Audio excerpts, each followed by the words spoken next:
हैं दयालु राम बुला कर तो देखो।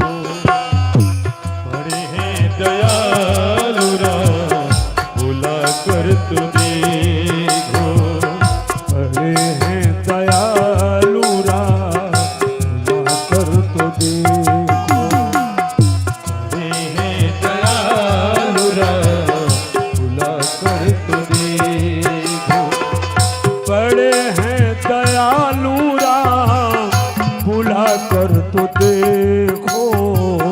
बड़े हैं दयालु राम बुला कर तो देखो। एक बार आवाज लगा के देखिए ना।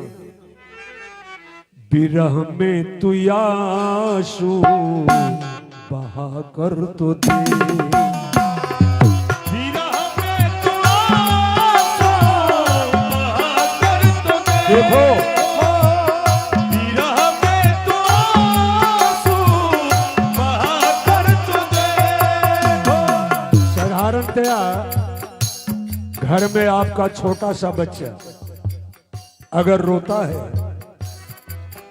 माँ या पिता लाख काम कर रहे हैं, लेकिन जरा सा रोने का आवाज पुत्र का सुना, सारे काम छोड़ करके और गोद उठा लेते। उठाते कि नहीं? तो एक साधारण पिता ऐसा कर सकता है, और जो पिता का पिता है कि नहीं? आज तक जितने पिता हुए हैं सबका पिता एक ही है। क्या उनके आगे रोएंगे तो वो नहीं आएंगे? एक बार आंसू, एक बार आंसू, एक बार आंसू तू बहा कर तो देखो। बड़े हैं दयालु बहा कर तो देखो। बड़े हैं दयालु राम बुला कर तो देखो। लेकिन भजन में अगर ताली नहीं बजा वो हाथ ही बेकार है। जय हो। हाँ भैया, भजन में 3 अक्षर हैं, भ ज न, है ना? भ का अर्थ होता भवसागर। भ का अर्थ है भवसागर, ये संसार एक अथाह भवसागर है। और ज का अर्थ होता है जहाज। नदी से गंगा से पार जाने के लिए, भवसागर से पार जाने के लिए आपको जहाज पर बैठना होगा, है ना? और कौन सा जहाज? ना का अर्थ है भगवान के नाम के जहाज पर। जब तक राम नाम के जहाज पर नहीं बैठेंगे तब तक संसार सागर से पार नहीं हो सकते। इसलिए प्रेम से बोलिए, बड़े हैं दयालु राम कर तो देखो। बड़े हैं दयालु राम बुला कर तो देखो। क्या बात है?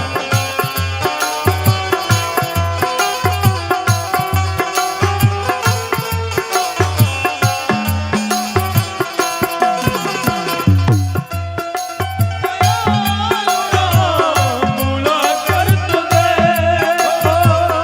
बड़े हैं दयालु राम बुला कर तो देखो। सुनते हैं सबकी वो तुम्हारी सुनेंगे। सुनते हैं सबकी वो तुम्हारी सुनेंगे। सुनते हैं सबकी वो तुम्हारी सुनेंगे। सुनते हैं सबकी वो तुम्हारी सुनेंगे। भक्ति का फूल एक, भक्ति का फूल एक, भक्ति का फूल एक खिला कर तो देखो।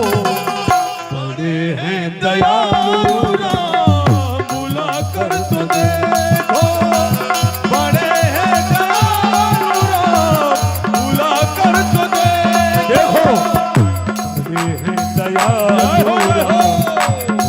कर तो देखो।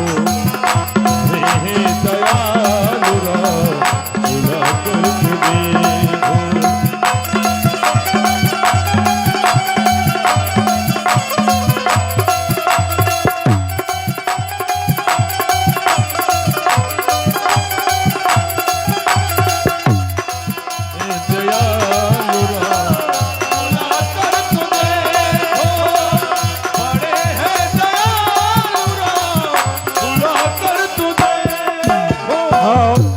बड़े अच्छे शब्द हैं। मिलेगा सहारा द्रौपदी के जैसा, मिलेगा सहारा द्रौपदी के जैसा, मिलेगा सहारा द्रौपदी के जैसा, मिलेगा सहारा द्रौपदी के जैसा। द्रौपदी को भगवान कृष्ण कब सहारा दिए थे? बहुत बार सुने होंगे। जब तक द्रौपदी एक हाथ से साड़ी पकड़ रखी थी, एक हाथ ऊपर उठाई, तब तक भगवान नहीं आए। सोच रहे थे कि द्रौपदी को अपने ऊपर भरोसा है, एक हाथ से साड़ी पकड़ रखी है, एक ही हाथ ऊपर उठाई है, ये जब तक दोनों हाथ ऊपर न उठाएगी मैं जाने वाला नहीं। कारण जब तक जीव संसार से सहारा चाहता है, परिवार से, संसार से, तब तक उस दरबार से कोई सहारा मिलता नहीं है। और ये जीव जब संसार से बेसहारा हो जाता है ना, और दोनों हाथ ऊपर उठा देता है, तो फिर उस दरबार से सहारा मिलना शुरू हो जाए। मिलेगा सहारा द्रौपदी के जैसा, मिलेगा सहारा द्रौपदी के जैसा। दोनों हाथ अपना, दोनों हाथ अपना। इतना कहने के बाद भी नहीं समझे, जरा हाथ ऊपर हो जाए तब ना। जय जय प्रेम से। दोनों हाथ अपना उठा कर तो देखो, बड़े हैं दयालु राम बुला कर तो देखो। बड़े हैं दयालु राम बुला कर तो देखो। बड़े हैं दयालु राम कर तो देखो, बड़े हैं दयालु राम बुला कर तो देखो। बुला कर तो देखो, बुला कर तो देखो। बुला कर तो देखो। बोलिए मायापति भगवान की जय। सज्जनों, समय देखते हुए कल दिन में भरपूर सेवा होगी। ये हमारे सारे वासी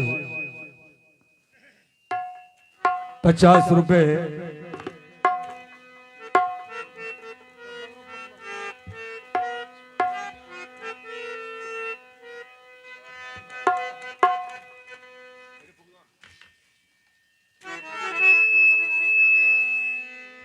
पहले जिनके नाम पर बैठे हैं, हमारे मनोज जी बोले कि महंत जी 10 बजे तक मैदान खाली हो जाएगा, लेकिन भोज भोज है ना।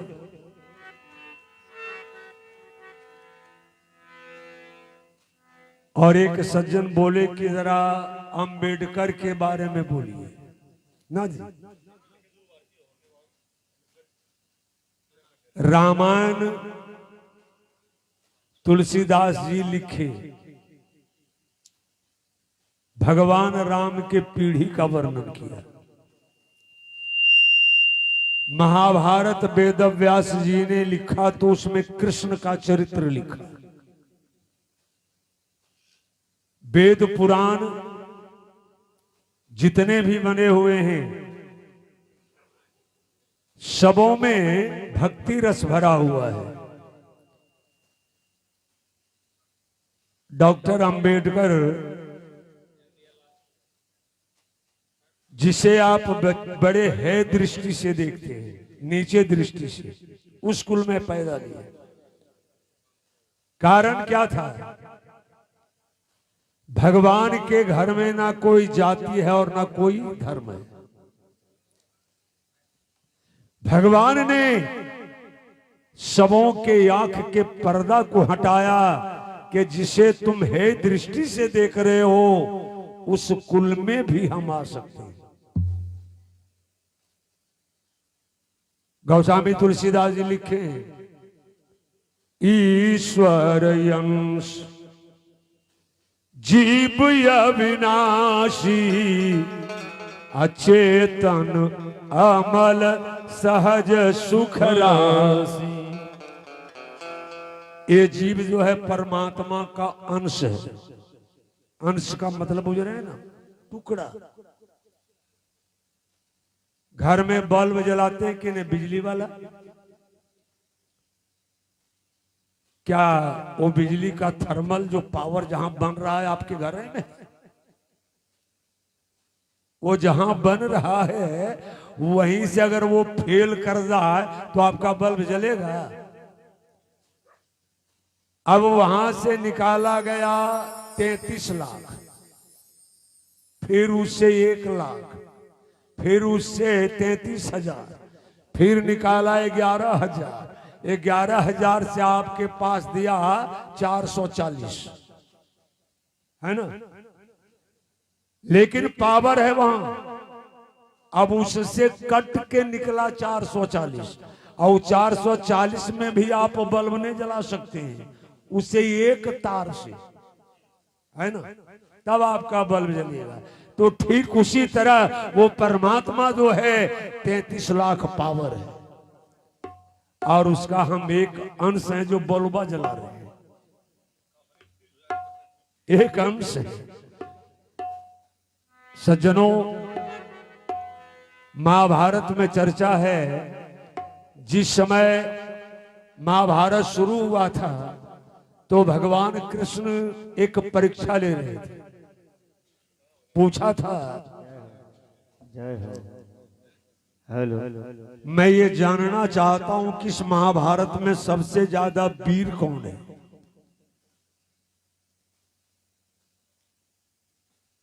तो कोई कहेगा कि हम सबसे ज्यादा बलवान हैं। सब चुप हो गए। लेकिन भीम तो थोड़ा मोटा दिमाग की। भीम खुद पड़े, कहा कन्हैया औरों से क्या पूछ रहे, हमसे पूछो ना। हम एक गदा में कितना को मारेंगे इसका ठिकाना। अभी तो इतना बोलबे किए थे, तब तलक आ गया उधर से बर्बरी, भीम का पोता। बर्बरी का कन्हैया, ये एक गदा की बात कर रहे हैं, हमसे अगर आप कहिए तो हमें कई बाण में महाभारत खत्म कर देंगे, एक बाण में। बहुत बड़ा पवन सिंह का निर्गुण उदय कुमार जी के तरफ से, अरे भैया पहले हमरा पूछ लिया कि और आबो कि नहीं।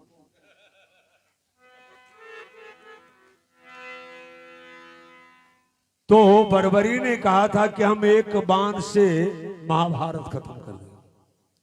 अब आप समझ गए होंगे, महाभारत की सेना जिस तरह आप लोग बैठे हो इस तरह होगी, कतार में खड़ी नहीं होगी। तो बर्बरी कहने का भाव उसका था कि हमारा बाण घूम घूम के लगेगा। भगवान ने कहा असंभव। कन्हैया ने कहा बर्बरी, जो तू कह रहा कि एक बाण से महाभारत खत्म कर देंगे, तो मान लो ये सामने जो पीपल का वृक्ष है, इसकी एक एक पत्ता महाभारत की सेना है। अगर एक बाण से सब पत्ता में छेद कर दोगे तो वाकई में समझूंगा तुम महाभारत खत्म कर सकते। बर्बरी कहा तो देख लीजिए। तरकस से बाण निकाला, प्रतंचा पर चढ़ाया, कन्हैया को प्रणाम किया, मार दिया वृक्ष पर। सारे पत्ता में वो बाण छेद करने लगा, घूम घूम। उसमें से एक पत्ता तोड़कर भगवान कृष्ण अपने पैरवा के नीचे, कोई देखा नहीं था, दबा दिया था। सब पत्ता में छेद करके वो बाण कन्हैया के पैरवा के पास आ गया। बर्बरी कहा, प्रभु पैरवा हटा लो, अन्यथा पैरवा छेद करके पतवा में छेद करेगा। भगवान सोचे, वाह बर्बरी, हम अर्जुन को लाइट में लाना चाह रहे, अगर तू रह गया तब तो अर्जुन बेकार हो जाएगा। कहा, ये महाभारत जिताने के लिए ये परीक्षा हम इसलिए ले रहे थे कि इस महाभारत को जिताने के लिए एक वीर पुरुष की बलि होनी चाहिए, और सबसे ज्यादा वीर तू है। कहा, बेटा अपने दादा चाचा को जिताने के लिए क्या अपने आप को बलिदान नहीं कर दोगे? बर्बरी ने कहा, कन्हैया मैं तैयार हूं, लेकिन हमारी जो तमन्ना थी कि महाभारत हम खत्म करेंगे, अब एक तमन्ना रह जाती है कि मैं देखना चाहता हूं कि मेरे बाद महाभारत कौन खत्म करेगा। भगवान चक्र निकाले, बर्बरी का गर्दन काट दिया। चक्र से कहा, अरे ओ बेटा बर्बरी, हम तुम्हारा मस्तक को अमर कर दिए। शरीर नीचे भले मर गया, लेकिन तुम्हारा मस्तक अमर है। ले जाकर हिमालय के चोटी पर रख दो। और हां बर्बरी, लड़ाई के आखिरी दिन तुम्हें निर्णय सुनाना होगा कि इस महाभारत को किसने खत्म किया था। वाह, महाभारत की लड़ाई समाप्त होती है तो अर्जुन जी भी सोच रहे हैं कि महाभारत हम ही खत्म किए, भीम भी सोच रहा कि हम ही किए।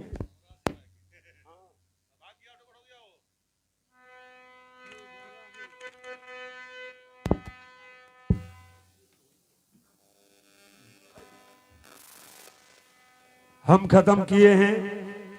कहा, भाई लड़ते काहे हो, फैसला करने वाला वहां बैठा है। सब गए। कहा, बेटा बर्बरी, वो समय आ गया है, अब बताओ महाभारत को किसने खत्म किया? बर्बरी कहा, कन्हैया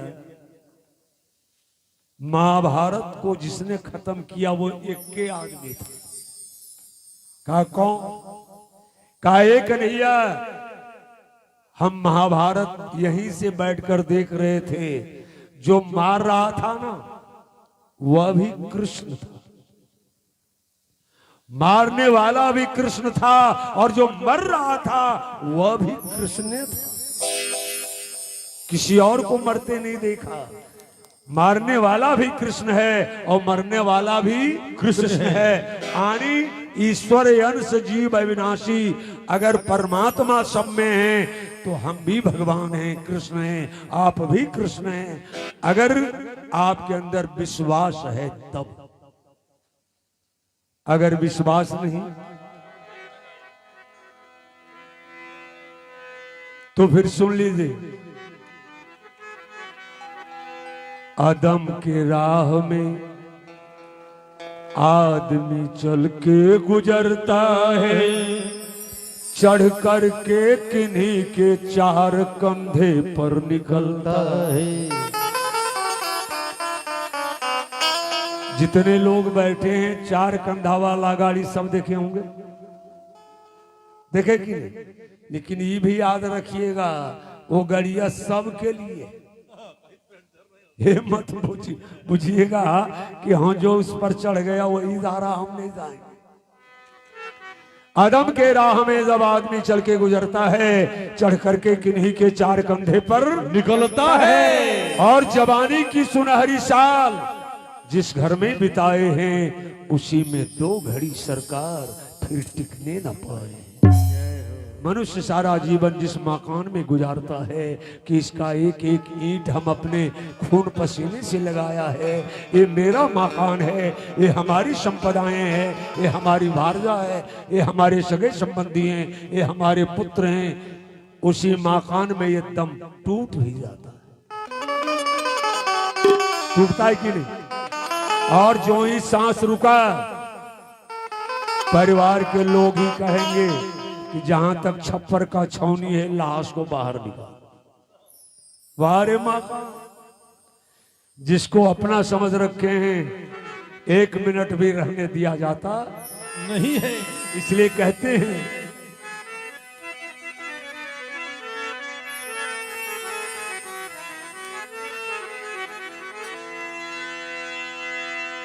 कि जब से पिन्हली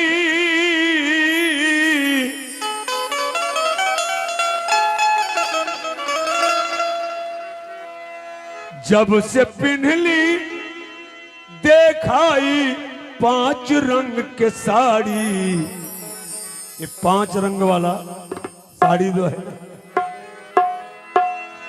जब से पिन्हली देखाई 5 रंग के साड़ी, दुलारी भैली सैया जी के, दुलारी भैली पिया जी के।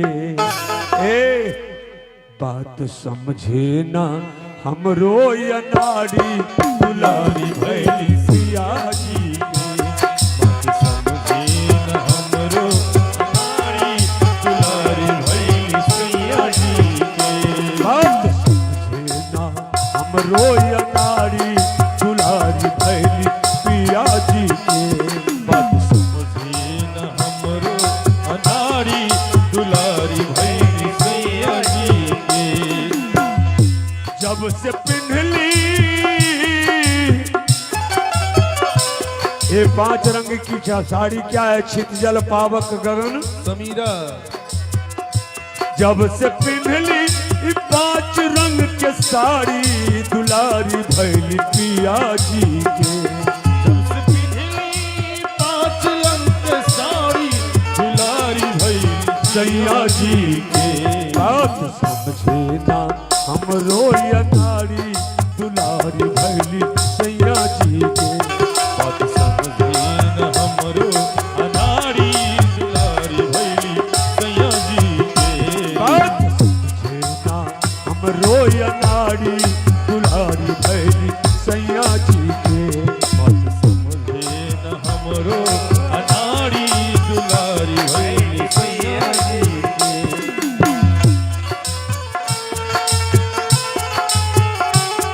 मेरा भली ने सबका उद्धार किया है, पार किया है, सबको तार दिया है। हे अजब जुलाहा ई पीली चदरिया, अजब दुल्हा ई बीनी चदरिया, अजब जुलाहा चदरिया ई पीली। अजब दुल्हा चदरिया ई बीनी। 5 तत्व और गुण दीन्ही तीनी। 5 तत्व और गुण निधि तीनी। ये 5 तत्व का शरीर है और 3 गुण है, सतोगुण, रजोगुण, तमोगुण। 5 तत्व और गुण दीन्ही तीनी। 5 तत्व और गुण निधि तीनी। ए 5 गो चोरवा,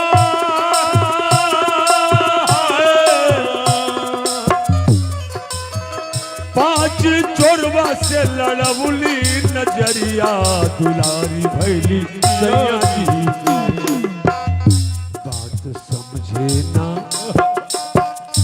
बात समझे ना दिखाया नारी, दुलारी भैली सैया जी के। बात समझे ना दुलारी भैली सैया जी के।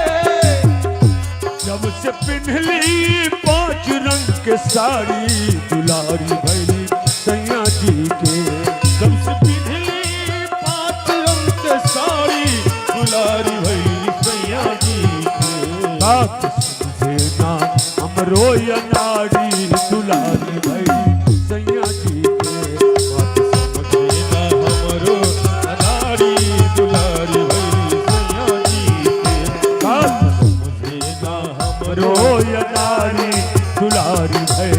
सैया जी के। बात समझे ना हमरो नारी दुलारी भैली सैया जी हे, बड़ा सुंदर निर्गुण का फरमाइश किए हैं।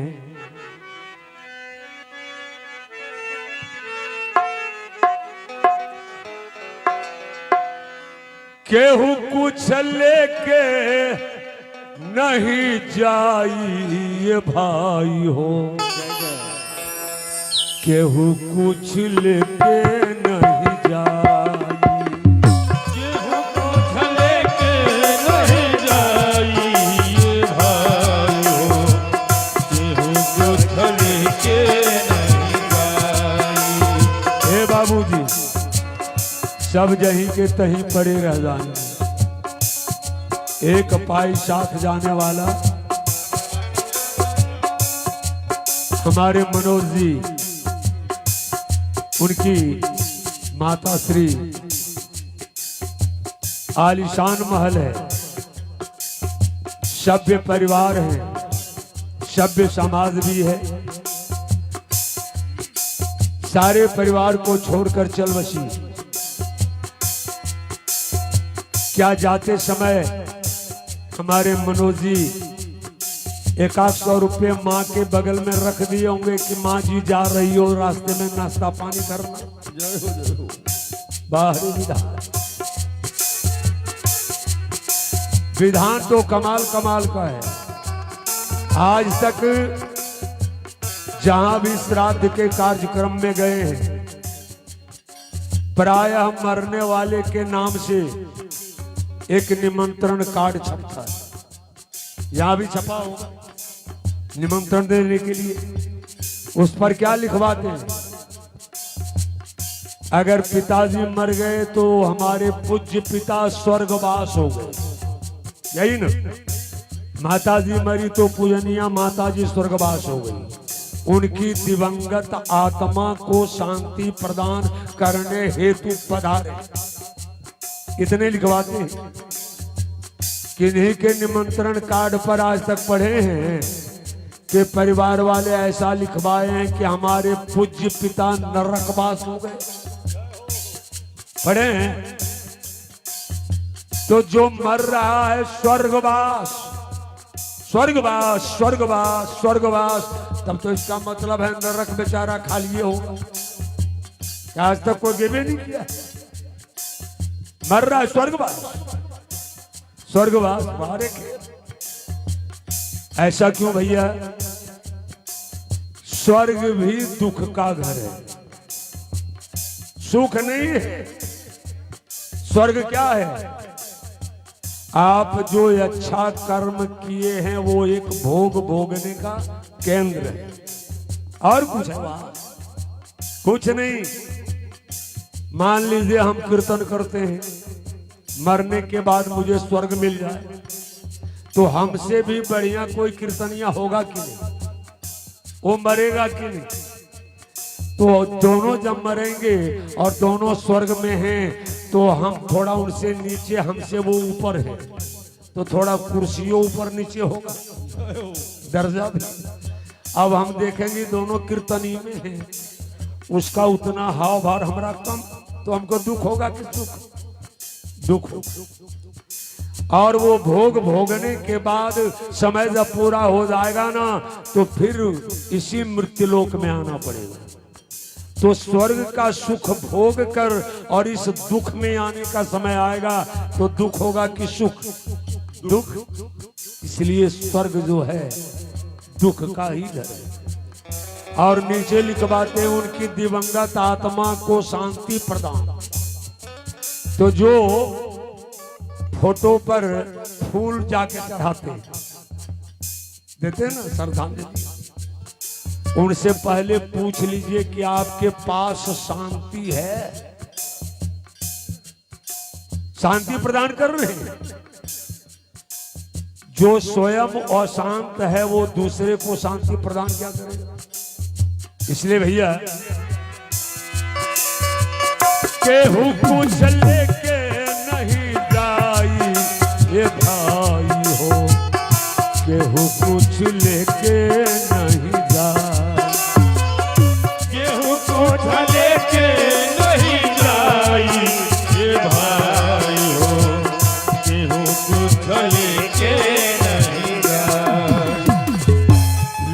वाला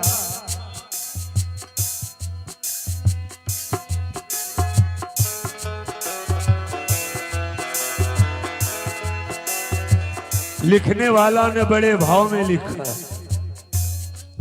केहू कुछ लेके नहीं जाइए। बीच का शब्द जो लिखा है ना, पाप और पुण्य के दुई को डगरिया,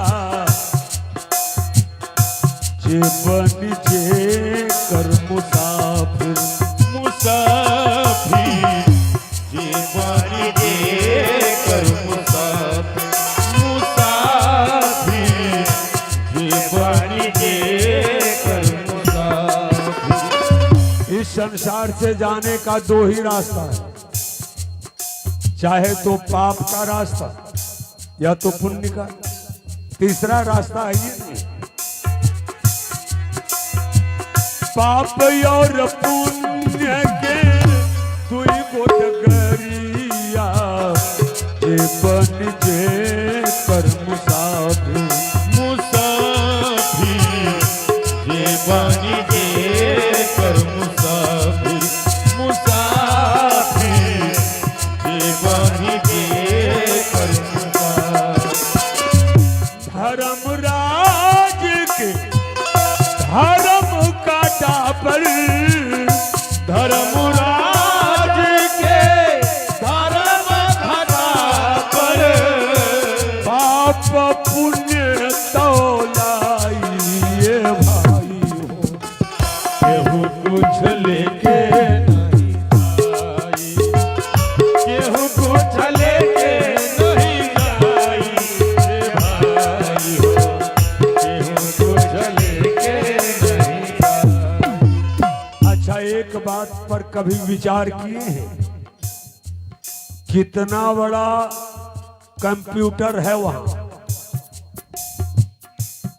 अभी कंप्यूटर बना है, लेकिन उसके पास कितना बड़ा कंप्यूटर है जिस कंप्यूटर में सबका लेखा जोखा A to Z।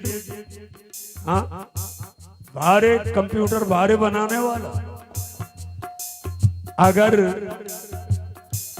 हर एक के जीवन का एक चैप्टर है, कहानी है। मनुष्य संसार में कितना है? 84 लाख योनि में 4 लाख मनुष्य है, जलचर थलचर नभचर। अब 84 लाख योनि का हिसाब किताब एक के पास है, 10-20 को नहीं, एक के पास। अब विचार कीजिए, 84 लाख का हिसाब किताब जिसके पास हो, कौन कब मरेगा, कब जन्म लेगा, जीवन में क्या करना है, किस दिन खाना नहीं इसको मिलेगा, सारा हिसाब किताब कैसे करता होगा? किसी से पूछता होगा? ना भैया ना। वो जो कंप्यूटर उनके पास है ना, वही जो है सिग्नल दे देता है, वही इशारा कर देता है कि इसकी मौत नजदीक है, लाने के लिए तैयार हो जाओ। ये जन्म लेगा, उसका बत्ती अलग है, इसको दिन में खाना नहीं मिलेगा तो उसका एक अलग लाइफ है, और उसी के अनुकूल सारा संसार। धर्मराज के धर्म काटा पर, धर्मराज के धर्म काटा पर, पाप पुण्य तौलाइए भाई हो, केहू कुछ लेके नहीं जाई, केहू कुछ लेके नहीं जाई हे भाई हो, केहू कुछ लेके नहीं जाई, केहू कुछ लेके नहीं जाई ये भाई हो, केहू कुछ लेके नहीं जाई, केहू कुछ लेके नहीं जाई।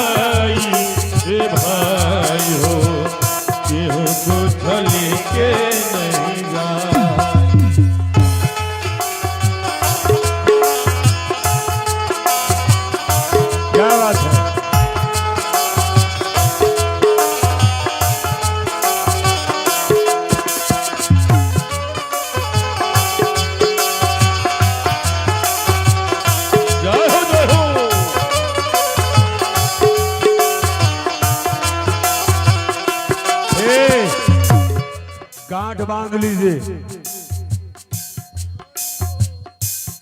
एक कलयुग का प्रभाव है। रुपया पैसा दान मत दीजिए, हम कुछ नहीं बोलेंगे। इसमें कंजूसी कर दीजिए, चल जाएगा। ताली बजाने में कौन सा कंजूसी भाई? एक और पैसा लगा करेगी।